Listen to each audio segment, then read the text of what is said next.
Ninguém entendeu quando ele partiu. Nenhuma explicação, nenhuma comitiva, nenhum pronunciamento. Apenas silêncio. O homem mais poderoso da Igreja simplesmente deixou o Vaticano e foi em direção ao caos, sozinho, desarmado e sem medo. Era como se o próprio tempo tivesse parado para observar aquele momento.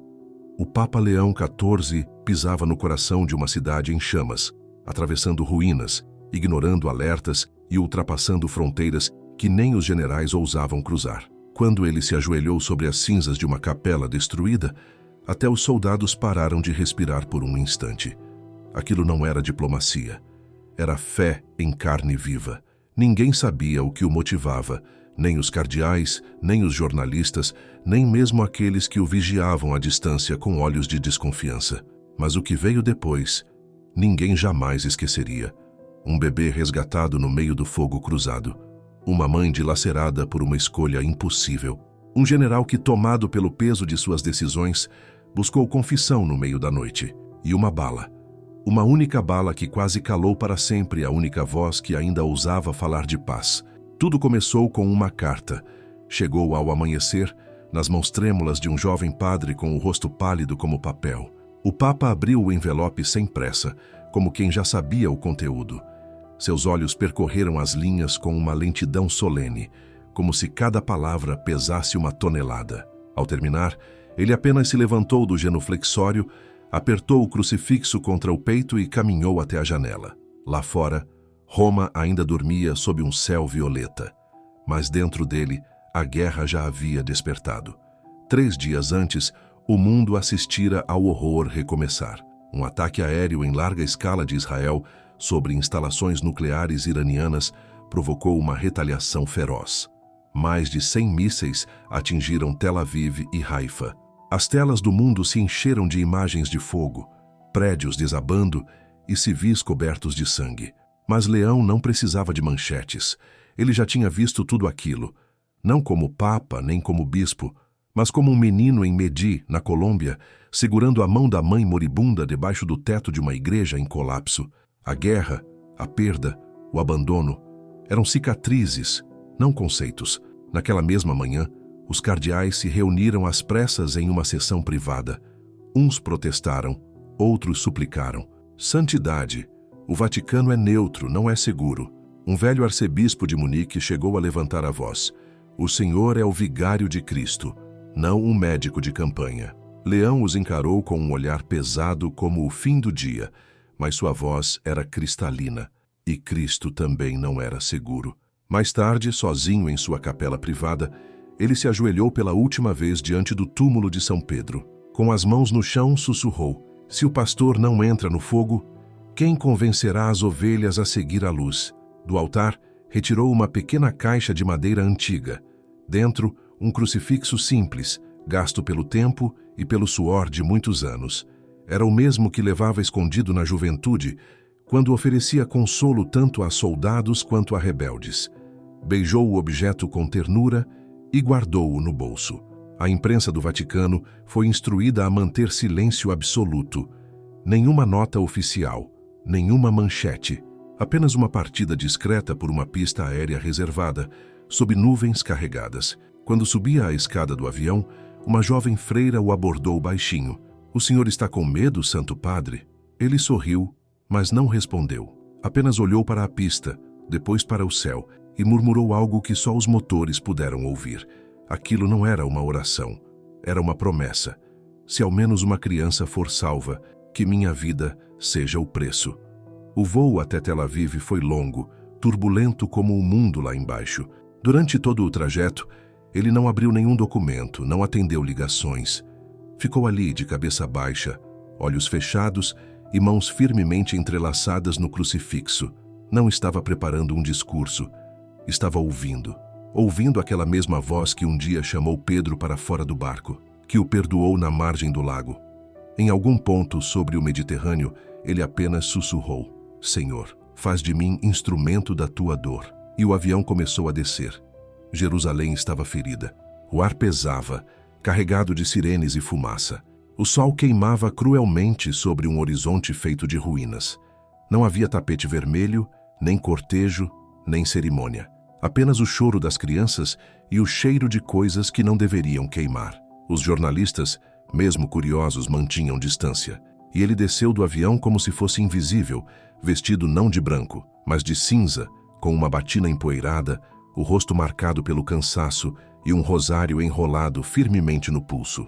Nenhum anel dourado, nenhum séquito, só um homem. Minutos após sua chegada, a segurança do Vaticano tentou apressá-lo para dentro de um carro blindado, mas o Papa Leão recusou. Se Cristo entrou em Jerusalém montado num jumento, ele podia caminhar entre os escombros. E assim fez. No entardecer já estava no coração de Nazaré, onde o chão ainda vibrava com os ecos de uma explosão matinal. As pessoas se aproximavam devagar, desconfiadas. Algumas olhavam com curiosidade, outras com raiva. Muitos jamais tinham visto um papa. Alguns cuspiram perto de seus pés.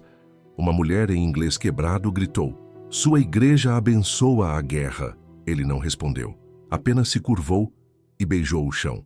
Naquela noite, num porão de uma paróquia destruída, fez sua cama sobre um banco de madeira. Recusou lençóis, recusou guarda-costas, pediu apenas silêncio e uma vela acesa. E como um pai que chama cada filho pelo nome, pediu a lista de todas as crianças que haviam morrido nas últimas 48 horas.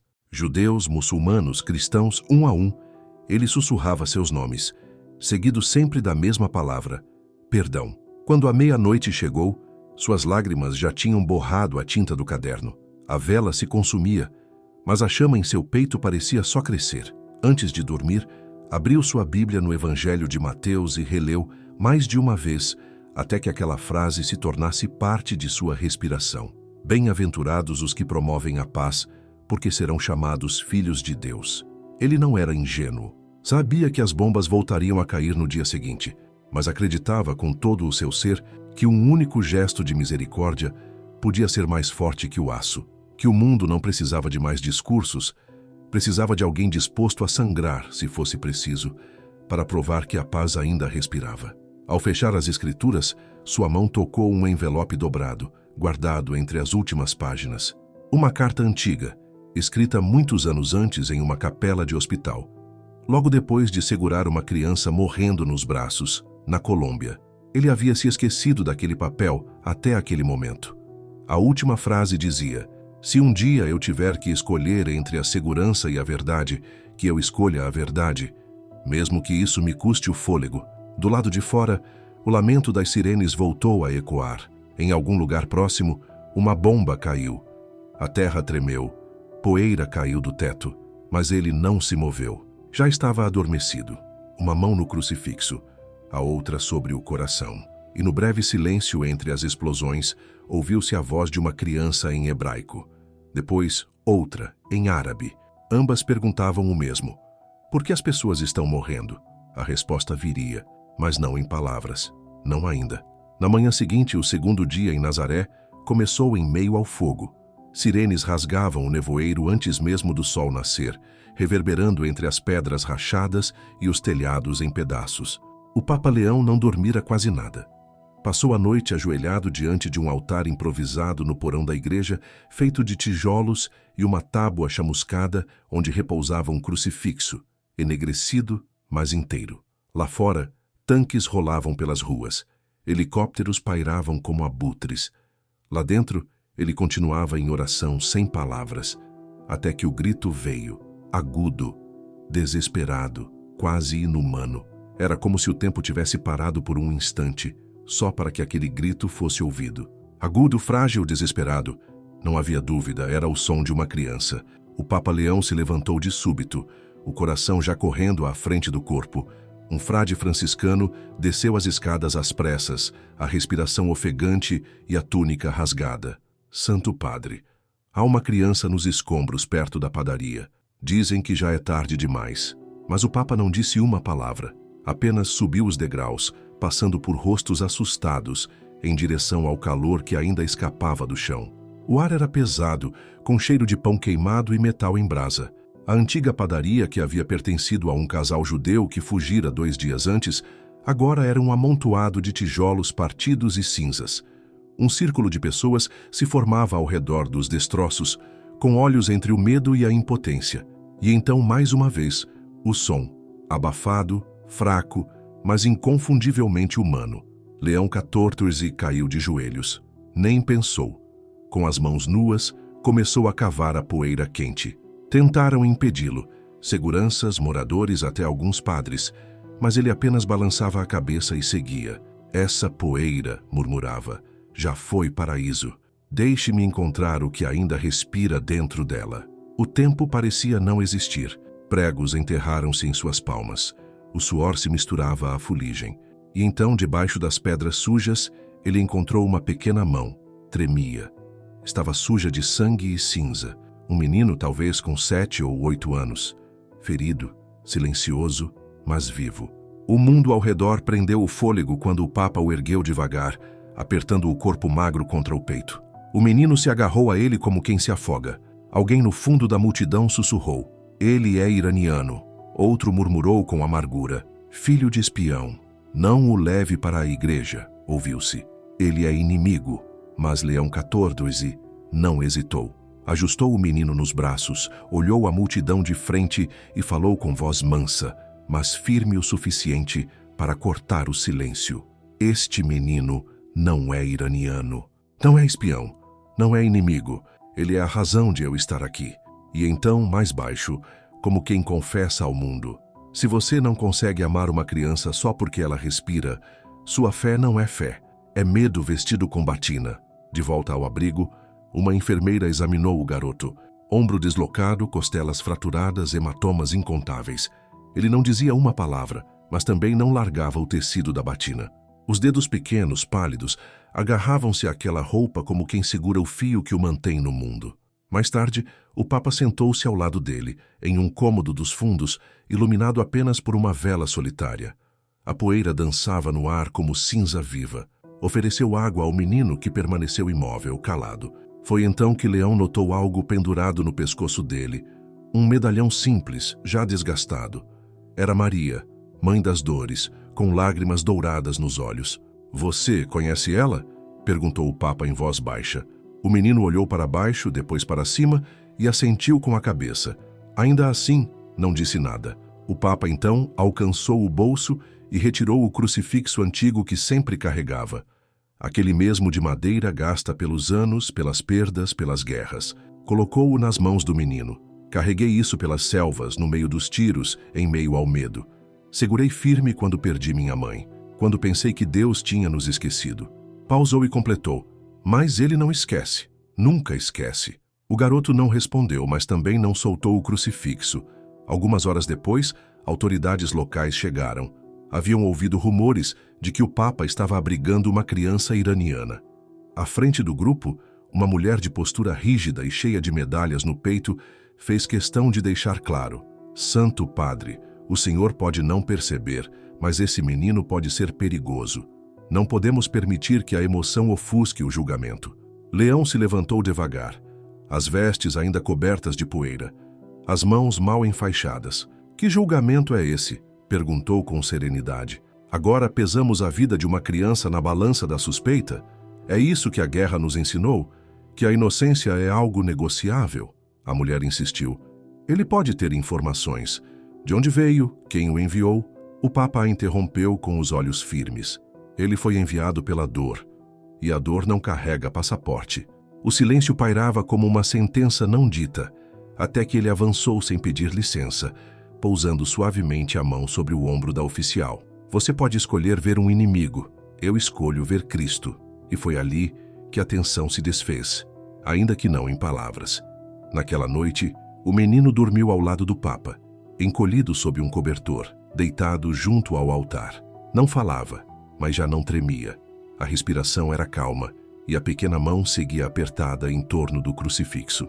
Antes do amanhecer, Leão XIV escreveu poucas linhas em seu diário pessoal. "Hoje tirei uma criança da terra, mas não era a criança que estava enterrada. Somos nós, enterrados no medo, na desconfiança, no silêncio. Se for preciso que um Papa resgate uma criança para o mundo lembrar da misericórdia, então que eu passe meu papado entre a poeira." Lá fora, por ora, as sirenes haviam cessado. Dentro daquele abrigo rachado, porém, um menino dormia em paz pela primeira vez desde que a guerra começara. e o homem que usava o anel do pescador o vigiava, não como soberano, mas como pai, porque há noites em que a igreja não é palácio, é ventre, é esconderijo, é manjedoura entre os escombros, e o menino Deus não aparece envolto em glória, mas nos olhos de uma criança esquecida, coberta de cinzas e silêncio. E o Papa, com todos os títulos que carregava, soube ali sem dúvidas que era exatamente ali que deveria estar. O sol mal havia nascido quando Leão XIV, com o menino ainda dormindo nos braços, saiu para o dia quebrado de Nazaré, a batina coberta de poeira, as mãos enfaixadas às pressas e o coração pesado pelo que ainda viria. Rahim, era esse o nome da criança, continuava sem dizer uma palavra, mas se agarrava ao tecido da batina como se fosse a única verdade que restava em meio à loucura. Uma van branca parou em frente ao abrigo. Quem a dirigia era David Ben-Ari, ex-soldado israelense que agora dedicava a vida a levar suprimentos a civis encurralados entre fronteiras. Ao lado dele, Miriam, sua esposa, uma mulher de olhos atentos, mãos calejadas pela maternidade e pelo luto. Tinham oferecido abrigo ao Papa em uma parte mais segura da cidade, onde ainda havia uma casa de pedra de pé. Tinha pertencido ao filho deles. Leão agradeceu com um leve gesto de cabeça e entrou na van. O menino se enroscou ao seu lado, sem hesitar. Miriam viu e nada disse, mas o maxilar se contraiu. Lançou ao marido um olhar que dispensava palavras. David retribuiu com um aviso silencioso e voltou os olhos à estrada. O caminho era curto, mas denso. Carros carbonizados e lojas destruídas ladeavam as ruas como fantasmas de uma vida que um dia foi comum. Soldados passavam por eles, sem expressão. Uma mulher parada na calçada segurava o que restava de um cobertor infantil. Ninguém chorava. Ninguém gritava. O horror agora estava calado, escondido debaixo da pele, como uma ferida que já não sangra de tão profunda. Chegaram à casa. 2 andares, cerca caída, jardim onde um dia floresceram girassóis. Uma mezuzá ainda resistia ao lado da porta. Lá dentro, o ar guardava um leve aroma de canela e cedro. Na entrada, uma foto emoldurada. Um jovem soldado israelense, cabelos escuros, olhos vivos, uniforme impecável e um sorriso aberto. O Papa parou diante dela. Depois se voltou para Miriam. Seu filho? Ela assentiu com rigidez. Eli. Tinha 24 anos. Morreu na fronteira há 3 anos. Uma mina. Só restaram as botas. Leão tocou levemente a moldura, com um gesto que dizia mais do que qualquer oração.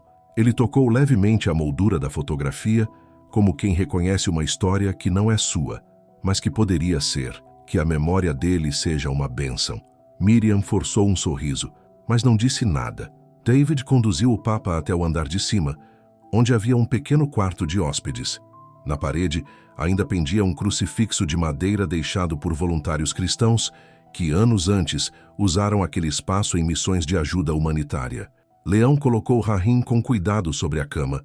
O menino se mexeu levemente e logo voltou a adormecer, ainda segurando o crucifixo como se fosse parte do próprio corpo. Quando a porta se fechou, Miriam finalmente falou. Ele é iraniano, não é?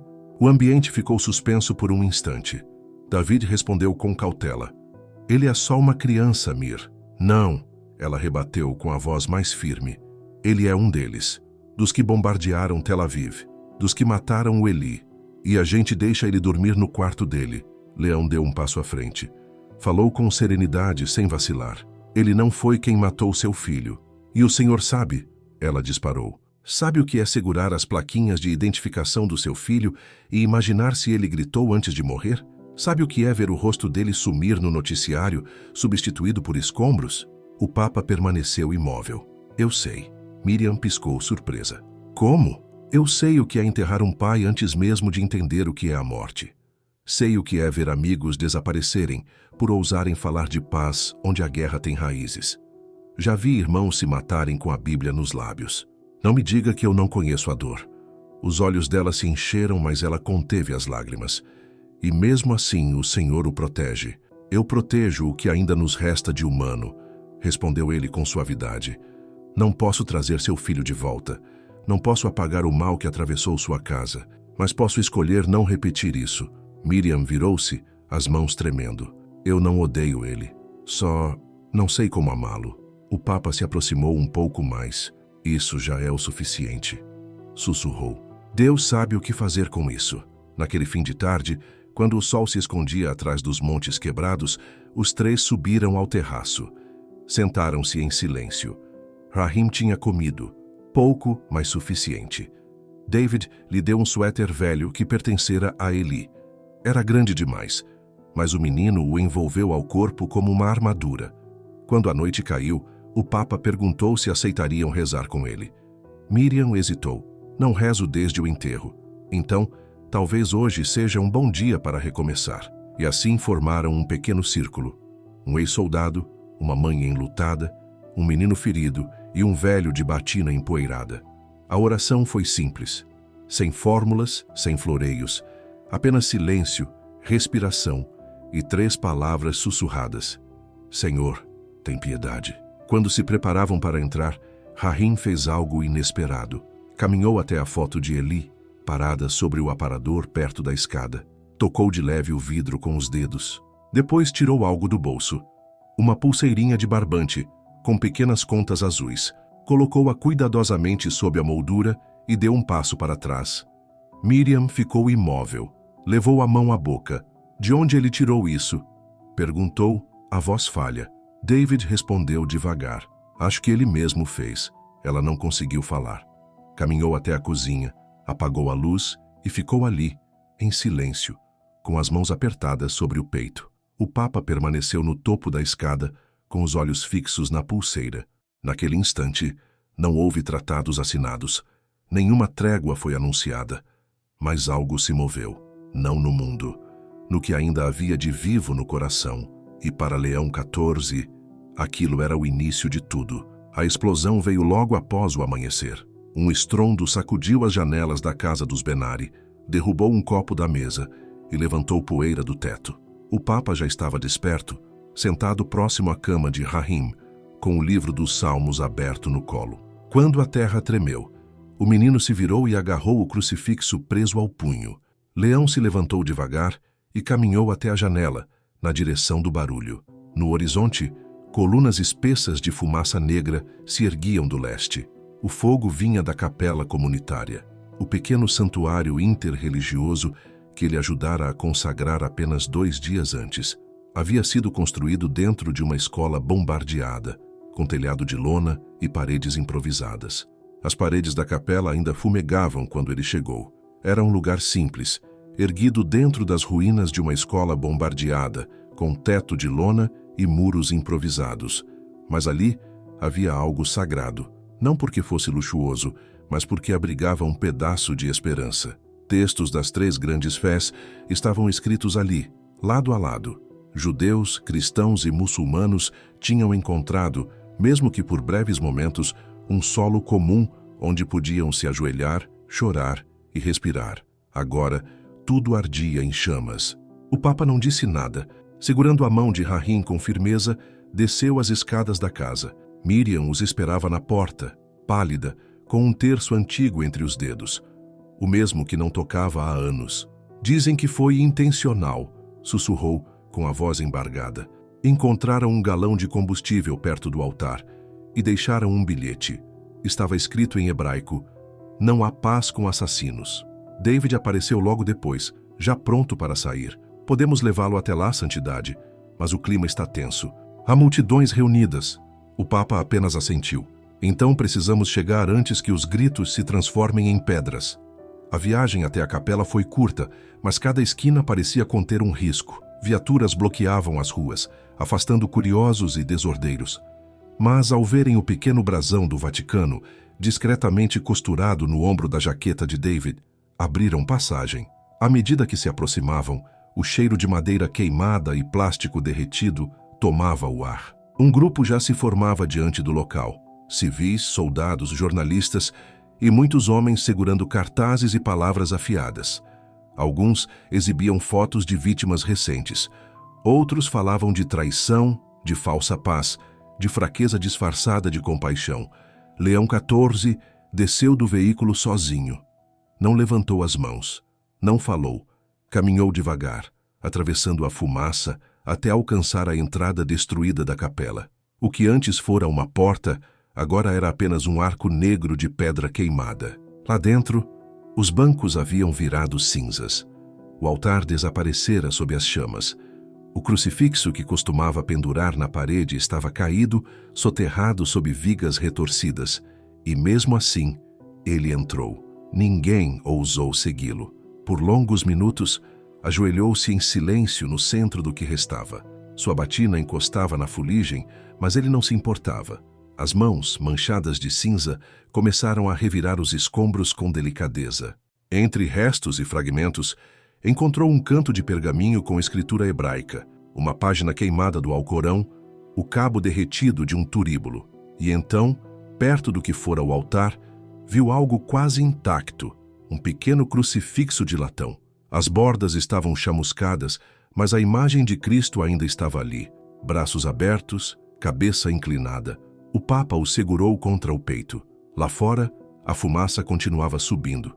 O gosto no ar era de tristeza e enxofre. Mas agora, um silêncio estranho tomava conta da multidão. Eles o observavam pelas janelas quebradas, em pé entre os destroços, segurando aquele Cristo marcado, mas inteiro. Quando saiu, o rosto coberto de fuligem, o povo instintivamente abriu caminho. Não havia vaias. Ninguém zombava de quem acabara de se ajoelhar no fogo. Ele olhou diretamente para as câmeras. Queimaram a capela. Disse com a voz serena, mas firme. Mas o fogo não destrói o que é sagrado. Ele revela o que permanece quando tudo o mais é consumido. E levantou o crucifixo. Esse Cristo, queimado mas de pé, é a face da paz em meio à guerra. Não brilha, não é intocável, mas resiste, ferido, firme. Virou-se então para os manifestantes. Vocês dizem que não há paz com assassinos, mas eu pergunto, quantos mais teremos que matar até nos tornarmos aquilo que mais tememos? Um jovem soldado, talvez com 20 anos, deu um passo à frente. Tremia, o fuzil cruzado no peito. Eles mataram minha irmã, disse, os olhos marejando. Ela tinha 16 anos. O Papa assentiu devagar.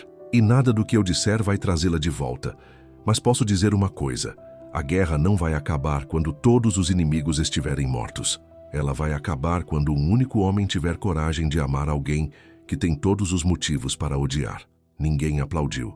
Ninguém respondeu. O que se ouviu foi apenas o silêncio. Mais tarde, naquele mesmo dia, Leão XIV voltou às ruínas da capela. Mas agora não estava sozinho. Rahim o acompanhava, e nas mãos levavam uma caixa de velas doadas por uma igreja vizinha. Um por um, começaram a acender luzes sobre a escuridão.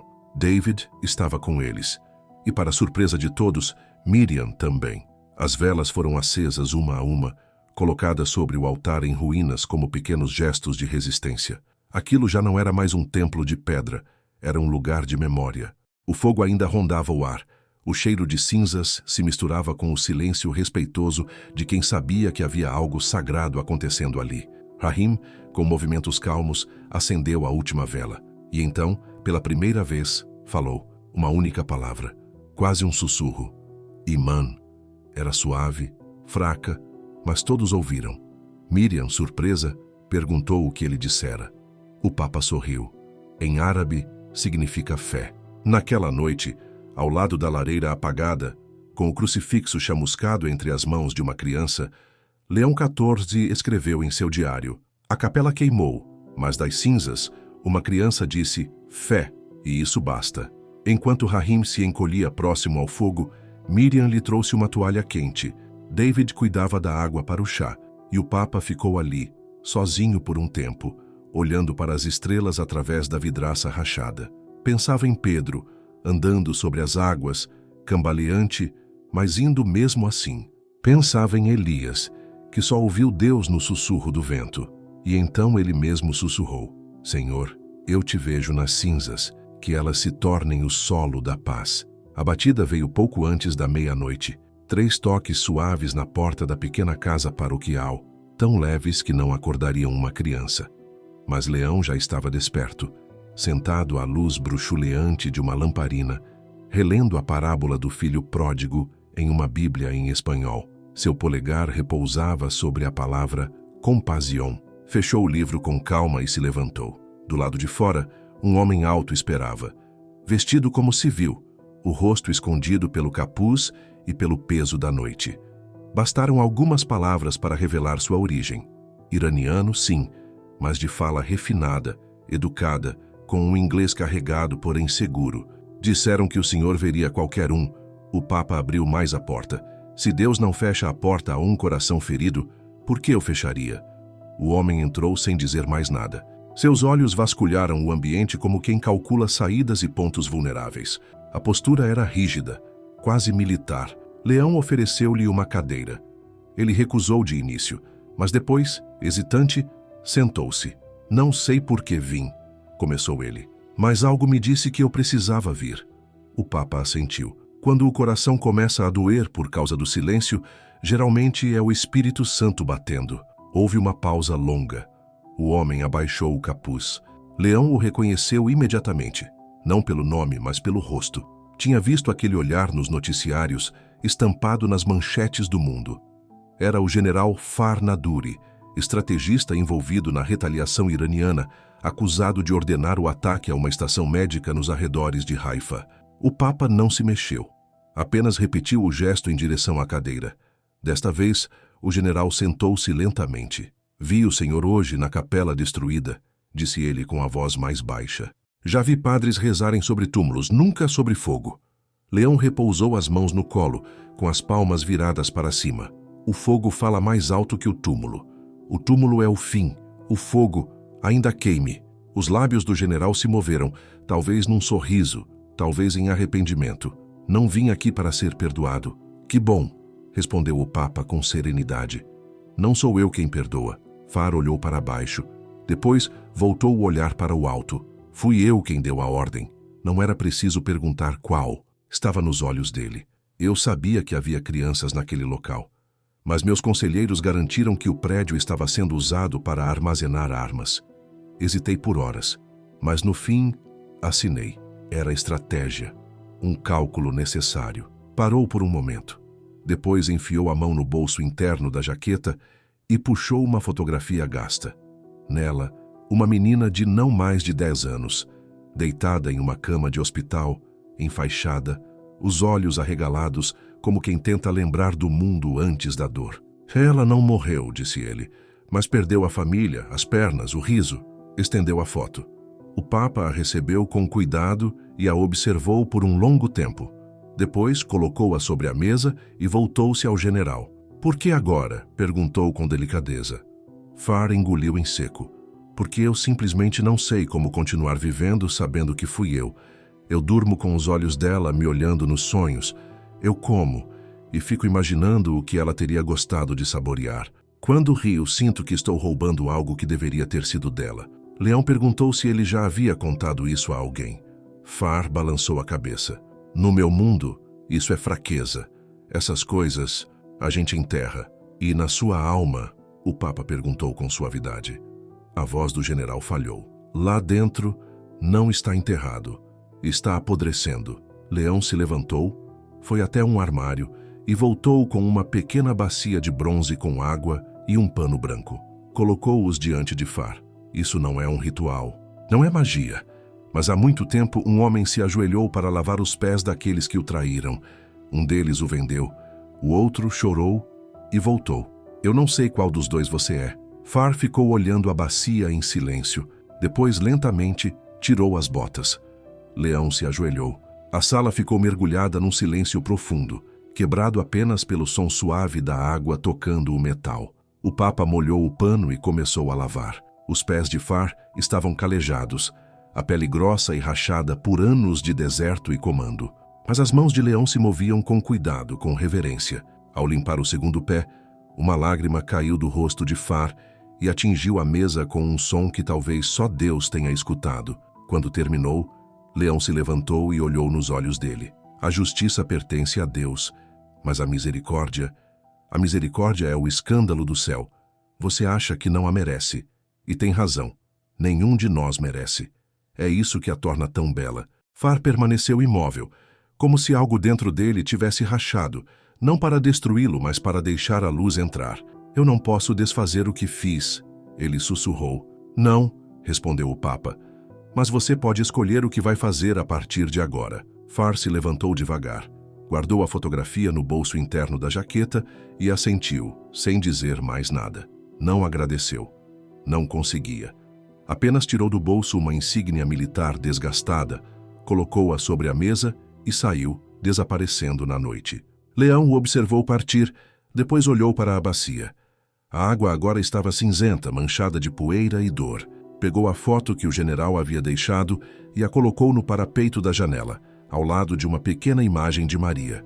Naquela noite, Rahim entrou na sala, meio sonâmbulo. Subiu no colo do Papa sem dizer nada. Se aninhou em seu peito e voltou a dormir. Leão olhou para ele, depois para a janela, onde a lua nova pairava sobre uma cidade ainda marcada por fumaça. Sussurrou. Senhor, hoje tu viste um general se quebrar. Isso é mais poderoso que 10 exércitos se erguendo. Não esperou resposta do céu. A resposta já dormia em seus braços. Na manhã seguinte, o ar estava seco e cortante, carregado de fumaça e silêncio. Os pássaros já não cantavam nas árvores de Nazaré. O vento não trazia canções, apenas sirenes distantes e o lamento abafado de uma dor que há muito não tinha onde se derramar. Leão XIV acordou antes do sol, como sempre fazia. Percorreu em oração silenciosa as estações da cruz, próximo à divisa da propriedade de Miriam. Rahim ainda dormia no quarto de Eli, encolhido sob um cobertor de lã, com o crucifixo de madeira apertado entre os dedos. A casa, embora marcada pela guerra e pelo tempo, respirava um tipo frágil de paz. Então aconteceu. Um estrondo profundo cortou a calma da manhã. As paredes tremeram. Um copo na cozinha estalou antes de se estilhaçar. Miriam gritou. David gritou de volta, de algum lugar nos fundos. A pouco mais de 1 quilômetro dali, um míssil havia atingido uma estação de água. O impacto não quebrou apenas os canos, espalhou o pânico como trovão pelas ruas. O Papa correu em direção à casa. Foi então que o viu. Rahim estava na rua descalço, andando cambaleante. O rosto pálido, o olhar perdido, o braço direito pendendo ao lado do corpo, sem força. Sangue escorria da têmpora. Ninguém sabia como ele havia saído, mas algo o atraiu. Talvez o medo, talvez a memória, direto para o meio do caos. Ele caiu perto da calçada, o corpo tremendo, a boca entreaberta, sem emitir som algum. Miriam, parada na porta, congelou. Ela viu o menino. Viu o sangue. E viu o crucifixo balançando no peito dele. A mão do menino pendia como uma prece desfeita. E Miriam continuava imóvel. Leão, no entanto, não hesitou. Correu até Rahim, ajoelhou-se ao lado do corpo frágil e o acolheu nos braços com a urgência de quem sabe o valor de cada segundo. Ele está vivo, disse depressa, mas está se apagando. Precisamos levá-lo para a clínica móvel perto da barricada leste. É a única que ainda está de pé. David correu para buscar o carro, mas o motor da velha caminhonete não respondeu. O impacto da explosão a havia calado de vez. Restava apenas um veículo funcionando, o de Miriam. Ela os usava raramente, só para levar suprimentos e remédios aos vizinhos. As chaves pendiam ao lado da porta. Miriam olhou para elas, sem se mover. Você precisa nos levar, disse David. Ela balançou a cabeça, os olhos cheios de dor. Ele vai morrer se não formos agora. Os braços dela tremiam. Os lábios se mexiam, mas nenhuma palavra saía. Até que, finalmente, sussurrou. Ele não é o Eli. Ele não é meu filho. Não, respondeu o Papa com ternura. Mas ele é de alguém. E agora ele está nas suas mãos. Eu não consigo, disse ela, a voz se partindo. Não consigo dirigir por aquelas mesmas ruas onde procurei o corpo do meu menino. Não consigo ouvir os gritos de novo. Não consigo olhar para ele e esquecer de que país veio quem matou meu filho. Leão se aproximou. Então não esqueça, lembre de cada grito. Lembre do dia em que segurou as botas vazias do Eli. Deixe a dor respirar, Miriam. Só não deixe que ela enterre você junto. Ela fechou os olhos. Por um instante, parecia que iria se afastar, mas quando os abriu, viu no chão a pequena pulseira azul que Rahim havia deixado dias antes, aos pés da foto de Eli. Abaixou-se, pegou o objeto com cuidado, os dedos se fechando sobre ele como se fosse uma coisa viva. Pegou as chaves. Dirigiram rápido. A caminhonete roncava e rangia pelas ruas secundárias, pelos becos meio destruídos, tossindo a cada subida. Miriam não disse uma palavra, os olhos fixos no horizonte, as mãos firmes no volante. Leão sentou-se no banco de trás, segurando Rahim junto ao peito, sussurrando salmos em espanhol, a outra mão pressionada sobre o coração da criança. David, no banco da frente, murmurava preces em hebraico. Rahim se mexeu, os olhos turvos e sem foco. Voltou lentamente o rosto para o espelho retrovisor e fixou o olhar no reflexo de Miriam. Seus lábios se abriram. A voz era fraca, quase inaudível. Emma. Miriam freou. O caminhão parou bruscamente, coberto por uma nuvem de poeira. O silêncio que se seguiu foi profundo. As mãos dela apertaram o volante. Não conseguia respirar. Ele disse, perguntou. Sim, respondeu Leão. Ele te chamou de mãe. Ela se virou. Os olhos encontraram os dele. Rahim estava desfalecendo novamente, mas naquele instante seu rosto se parecia com o de Eli, do jeito que era quando caiu da oliveira nos fundos da casa e quebrou o braço pela primeira vez. Assustado, com dor, mas com a fé cega de que alguém viria socorrê-lo. As lágrimas finalmente venceram. Miriam desceu do carro, correu até a traseira e se sentou ao lado dele. O pegou nos braços e sussurrou. Shhh, estou aqui. Eu te peguei. Eu te tenho. Ao chegarem à clínica, médicos vieram correndo. Rahim foi colocado em uma maca, já com os tubos e medicamentos sendo administrados. Miriam o seguiu em silêncio, uma mão sobre a boca, a outra ainda apertando a pulseira azul. Na sala de espera, sentou-se ao lado de Leão. Por muito tempo, não disseram nada, até que ela sussurrou. Eu nem sabia que ainda tinha algo para dar. Você não tinha, respondeu o Papa com doçura. É isso que a graça faz. Ela nos dá o que achamos que já não existe mais dentro de nós.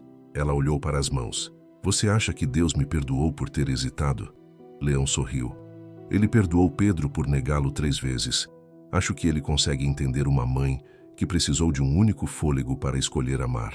Mais tarde, voltaram para casa. Miriam entrou sozinha no quarto de Eli e sentou-se na beirada da cama onde Rahim havia dormido. Não chorou. Apenas permaneceu ali, com o crucifixo de madeira nas mãos, como quem segura a presença de alguém invisível. No corredor, Leão escreveu em seu diário. Hoje uma mãe escolheu amar o filho do inimigo. E ao fazer isso, tornou-se mãe novamente. Depois olhou pela janela. Acima de Nazaré, pela primeira vez em semanas, não havia helicópteros nem drones. Apenas estrelas. E naquela noite, por uma noite ao menos, elas permaneceram. A noite caiu cedo sobre Nazaré, densa e pesada como uma cortina de medo que ninguém ousava afastar. O cessar-fogo, anunciado há poucas horas por rádios instáveis e cheios de ruído, soava mais como um sussurro de esperança do que como um alívio concreto. Quem já tinha sobrevivido a promessas quebradas sabia. Paz demais, de repente, podia significar só o intervalo antes da próxima ferida. Ainda assim, pela primeira vez em muito tempo, os mísseis se calaram. Não havia trovões, nem vidros estilhaçados, nenhum choro ao longe. Apenas aquele silêncio desconcertante que deixava todos mais tensos do que a própria guerra. Naquela noite, Leão XIV escolheu não voltar à casa paroquial. Pediu para passar o tempo com os refugiados num abrigo subterrâneo, construído debaixo de uma escola parcialmente destruída. Era um porão de concreto frio, sem isolamento, com pôsteres antigos descolando das paredes e cheiro de querosene suspenso no ar. Famílias muçulmanas e judias se abrigavam juntas. Crianças choramingavam nos cantos. Mães murmuravam versos em línguas diferentes. Pais olhavam para o teto rachado, como se esperassem que ele desabasse a qualquer momento. Quando o Papa entrou, os olhares se voltaram, mas ninguém disse nada. Ele não usava as vestes brancas, só um casaco cinza gasto e um cachecol simples. Carregava uma Bíblia sob o braço e uma vela acesa na mão. Rahim o seguia em silêncio, envolto no lenço de Miriam. Ainda machucado, mas cada dia um pouco mais forte. Sentou-se no chão de pernas cruzadas bem no centro da sala. Lentamente, os outros se aproximaram. Por um momento, ele não disse nada. Apenas acendeu a vela e a colocou no chão. A chama projetava sombras longas nas paredes de concreto. E então ele falou. Disseram que este abrigo não foi feito para oração, mas também não foi um estábulo em Belém. E mesmo assim, Foi lá que a santidade encontrou lugar. Alguns sorriram com leveza. A maioria apenas ficou em silêncio. Não vim pregar, disse ele. Só pedi para orarmos juntos. Um homem de meia idade, com um solideu na cabeça e uma estrela de Davi pendurada no pescoço, ergueu uma sobrancelha. O Senhor quer que rezemos juntos? Muçulmanos, cristãos, judeus? Acha mesmo que Deus ouve essa mistura? O Papa o olhou com calma. Deus ouve o choro das crianças em todas as línguas. E eu acredito que ele escuta mais quando a gente para de falar só por si. Virou-se para Rahim e disse algo em árabe. O menino assentiu, ajoelhou-se ao lado da vela e recitou com voz trêmula, mas firme, o primeiro versículo da Surata Al-Fatiha. Quando terminou, uma mulher idosa, enrolada num lenço espesso, começou a recitar o Salmo 23 em hebraico. A voz dela começou fraca, mas foi ganhando força. Outros se juntaram. Aquele abrigo já não era mais só um refúgio, era um santuário. Leão abriu sua Bíblia e leu o Salmo 90. Aquele que habita no esconderijo do Altíssimo descansará à sombra do Onipotente. Olhou para todos ao redor e disse com voz quente: Este é o esconderijo, e nós somos a sombra dele. Foi então que a porta metálica se abriu com violência. Um jovem entrou ofegante, armado. O rosto era puro medo ou pura raiva, difícil dizer. Um rifle pendia do ombro. Os olhos encontraram Rahim. Você, gritou apontando. Esse menino é ele, o da notícia, o que o Papa trouxe. Eu perdi meu irmão no ataque do mês passado. E esse garoto é iraniano. Por que ele está vivo? A sala parou. Mães puxaram os filhos para trás. Alguns homens se levantaram, prontos para reagir, mas sem saber como. O Papa não se mexeu. Apenas olhou para o jovem e perguntou: Qual é o seu nome? O rapaz hesitou. Yonatan, respondeu. Leão assentiu. Yonatan, sente-se. Abaixe a arma. Ninguém aqui quer mais sangue. Eu não quero sangue, retrucou. Eu quero justiça. O Papa não piscou. Justiça não é o que você encontra segurando uma arma. Justiça é o que você se torna quando a coloca no chão. Yonatan gritou. Eu vi o corpo do meu irmão, em pedaços. O senhor entende isso? O Papa respondeu com suavidade. Eu vi o corpo da minha mãe depois de uma bomba. Mas aprendi uma coisa, Yonatan.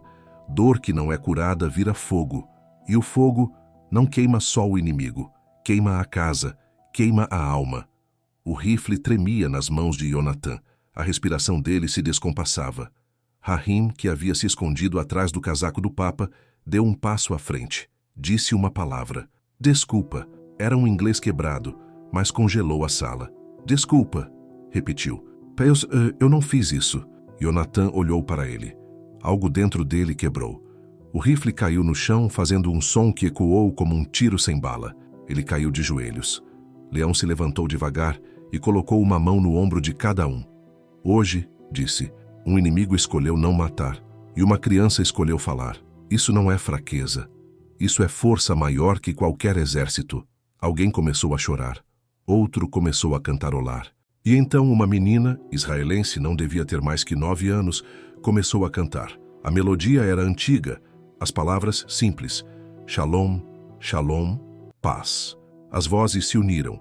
Primeiro algumas, depois muitas. Árabe e hebraico se misturaram. Por um instante não havia lados, nem soldados, nem fronteiras. Só gente. Só o som sagrado e frágil de uma canção de ninar no meio da guerra. Mais tarde, o Papa ficou sozinho, perto da porta. Abriu seu diário e escreveu à luz de vela. Um homem largou uma arma. Um menino pediu perdão. Uma criança cantou paz.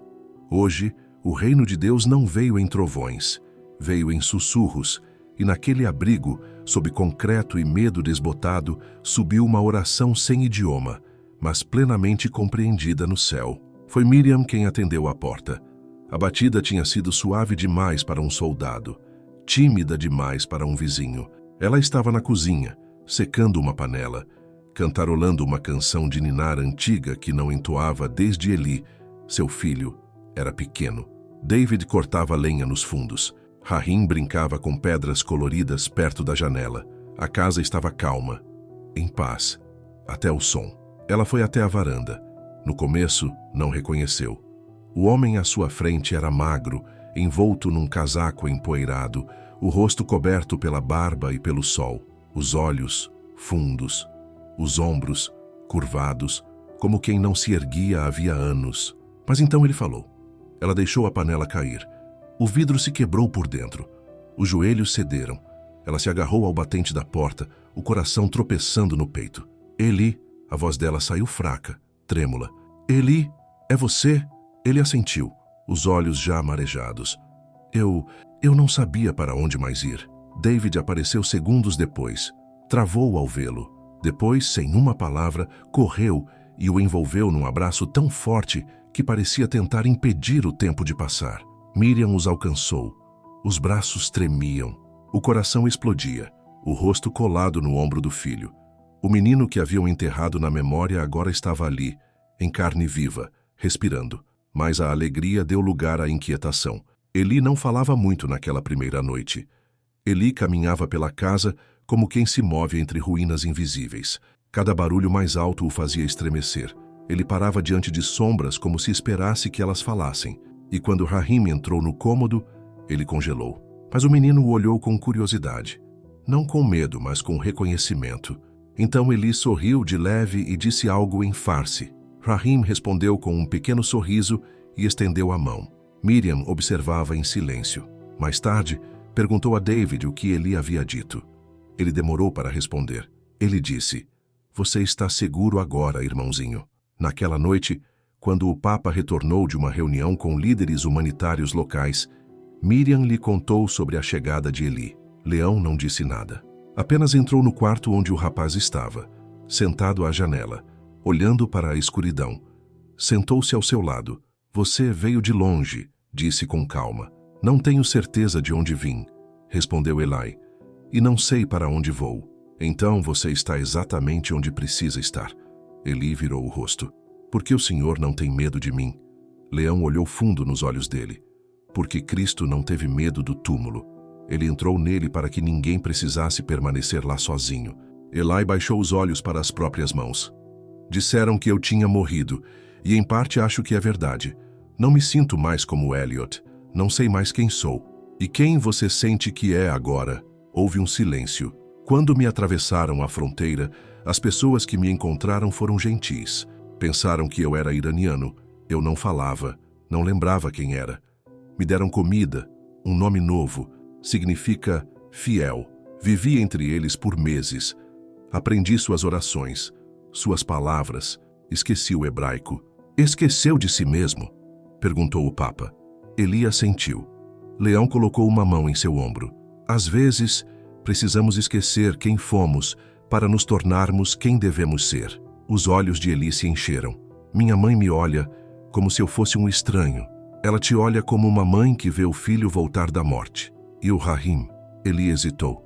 "Ele me olha como a um irmão, mas nós não somos. Não de sangue", disse o Papa, "mas por tudo o que vocês perderam. E tudo o que decidiram proteger. Sim, são irmãos." Naquela noite, Miriam ficou parada diante da porta do filho com a foto nas mãos, aquela que tinha tirado da parede dias antes, com Eli de uniforme. Agora, ao encará-la, via os mesmos olhos, mas por trás deles, algo havia se quebrado, algo havia mudado. Ela bateu suavemente e entrou. Eli se levantou ao vê-la. "Mãe." Mas ela não disse nada. Apenas caminhou, entregou-lhe a foto e se sentou na cama. "Quando você era pequeno, costumava se perder no jardim, ficava horas sumido. Eu te chamava, e quando encontrava estava debaixo da figueira sussurrando.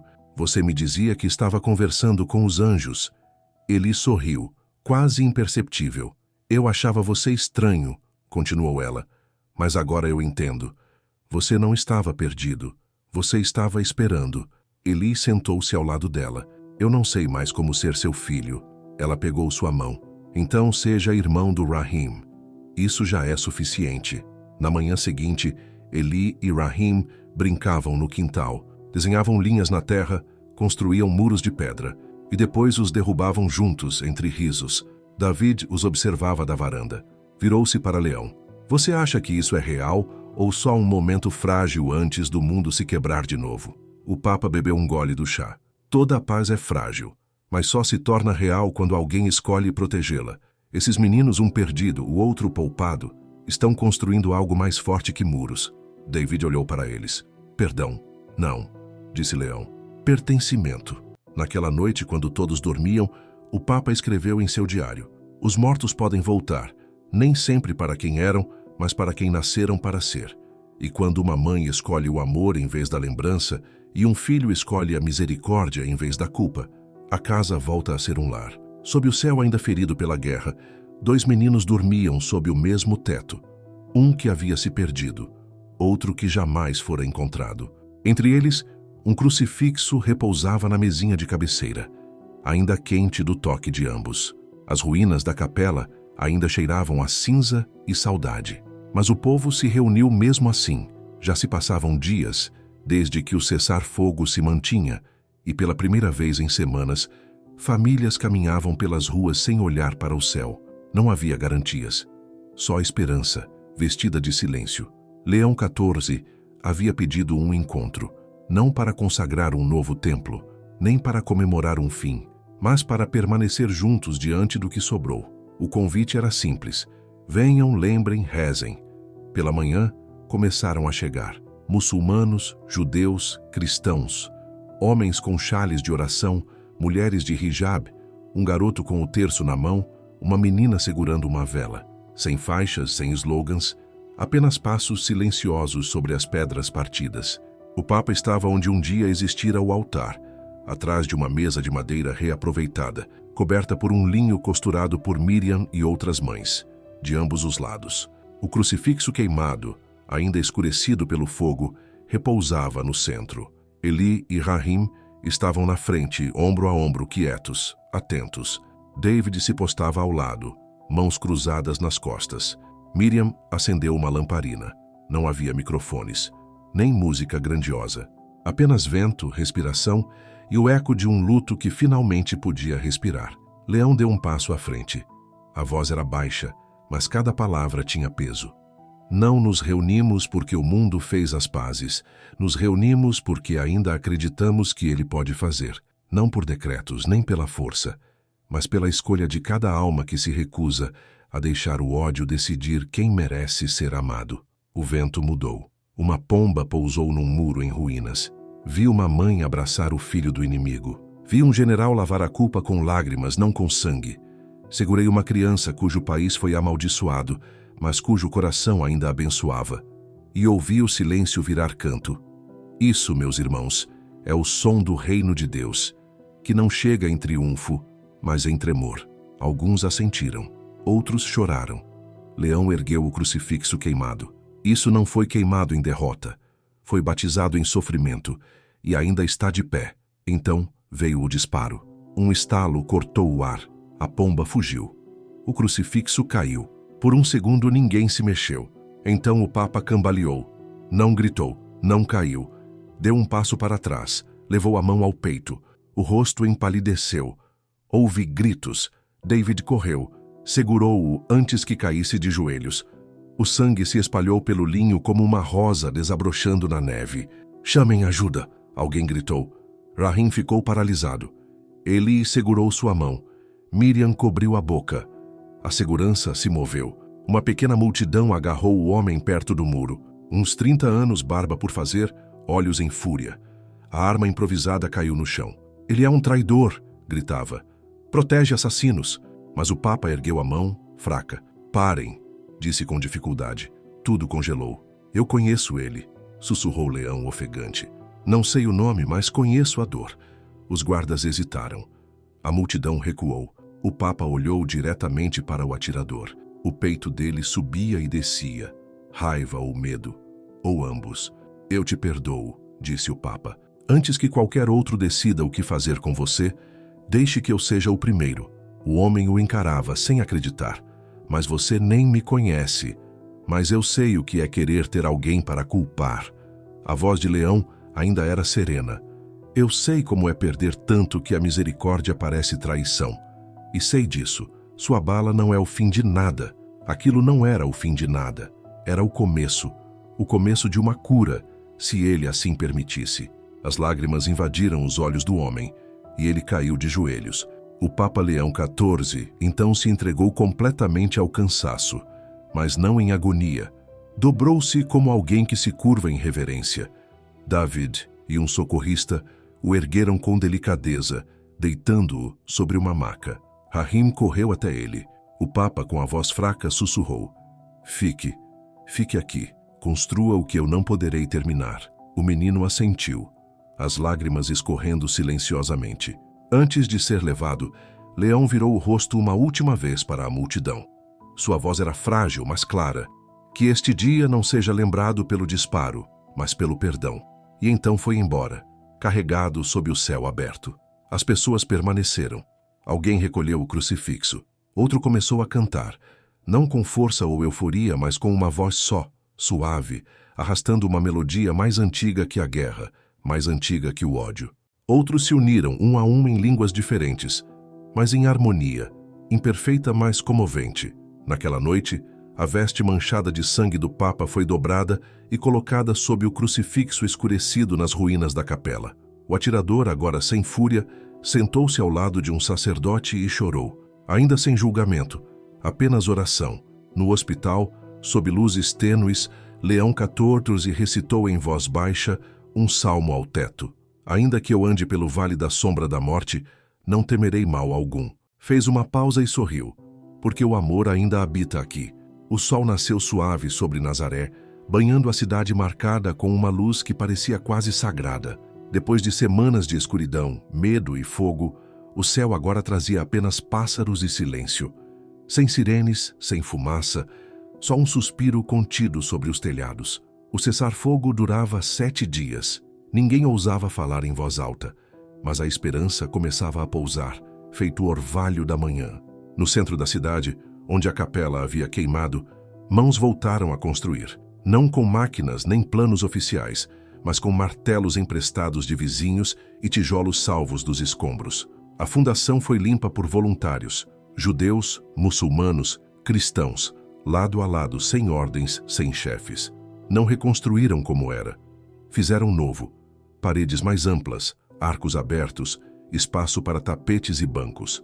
No altar, colocaram o crucifixo queimado, que resistiu ao fogo e ao tiro. Continuava escurecido, testemunha silenciosa da misericórdia. Rahim estava na porta, com uma pequena pá nas mãos. O rosto sujo de terra, usava o casaco grande demais de Eli, as mangas dobradas e o olhar sério de quem já viu demais para a pouca idade que tem. Ao lado dele, um vaso de barro esperava. Dentro, um lírio branco. Não era selvagem, nem aleatório. Era fruto de um bulbo que Miriam plantara perto das ruínas. Quando floresceu, dias antes, ela não disse nada. Apenas entregou o vaso a Rahim. Plante onde possam ver. E ali ele estava cavando com cuidado, centímetro por centímetro, perto da nova entrada da capela. Eli aproximou-se e pôs uma mão em seu ombro. Não disseram nada.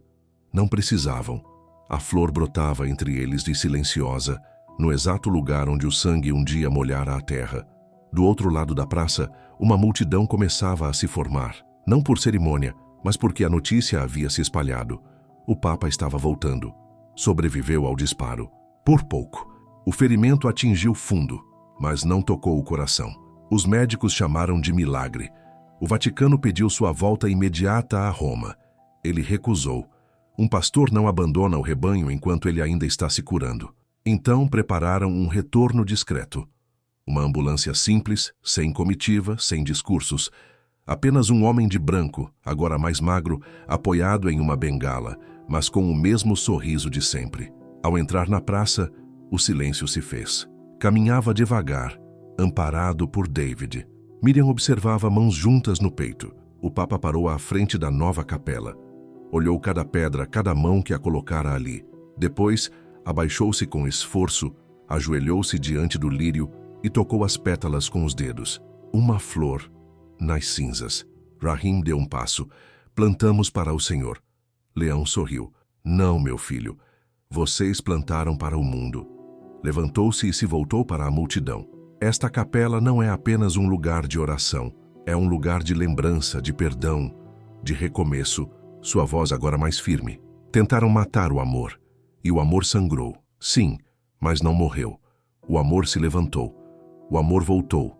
E agora, o amor ajuda a erguer muros, não para separar, mas para acolher. Apontou para Rahim e Eli. Esses dois, que o mundo chamaria de inimigos, vivem como irmãos.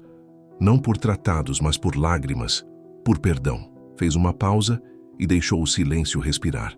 Não ficarei muito. Meu corpo está velho, meu fôlego curto. Mas antes de voltar a Roma, peço uma coisa. Olhou cada rosto um a um. Não esqueçam o que fizeram aqui. Não deixem o mundo convencê-los de que essa paz foi acaso. Foi escolha, e vocês podem escolhê-la de novo. Amanhã e depois, e sempre.